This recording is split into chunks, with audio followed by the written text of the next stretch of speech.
તો BMI calculation થવું જોઈએ, બોડી માસ ઇન્ડેક્સ એ આપણું 18 થી 23ની વચ્ચે હોવું જોઈએ એશિયા પેસિફિકમાં. અચ્છા. અને મોટા ભાગે ઇવન 80% યંગ પોપ્યુલેશન 30+ 80% એ મોર દેન દેટ હોય છે. એટલે 23 થી 25ની વચ્ચે એને ઓવરવેઇટ ગણાય, અને 25 કરતાં વધારે હોય તો એને ઓબેસિટી ગણાય. અને ઓબેસિટીના એ સ્ટેજ છે 25 થી 30, 30 થી 40, અને 40 કરતાં વધારે જો આવે તો એને મોર્બિડ ઓબેસિટી ગણવામાં આવે છે. બહુ જ ગંભીર પ્રકારનો રોગ એને કન્સિડર કરવામાં આવે છે. એટલે આપણે ખાલી મોટાપો કરતાં ગણીએ તો આ ઓબેસિટીના ક્રાઇટેરિયા છે. અને બીજું એનું પેરામીટર ત્રીજું જે ગણવાનું છે એ કમરની જાડાઈ.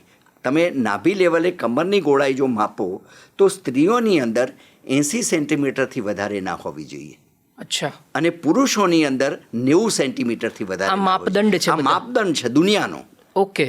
અને આને ફોલો કરો તો એને ઓબેસિટી એટલે BMI જોવાનું.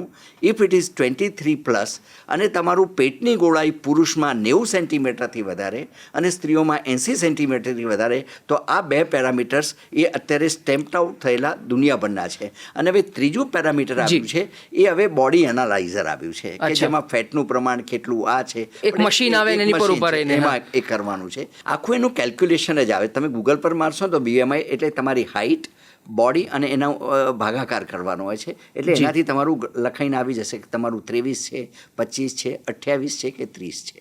એ તરત જ દેખાશે એનાથી.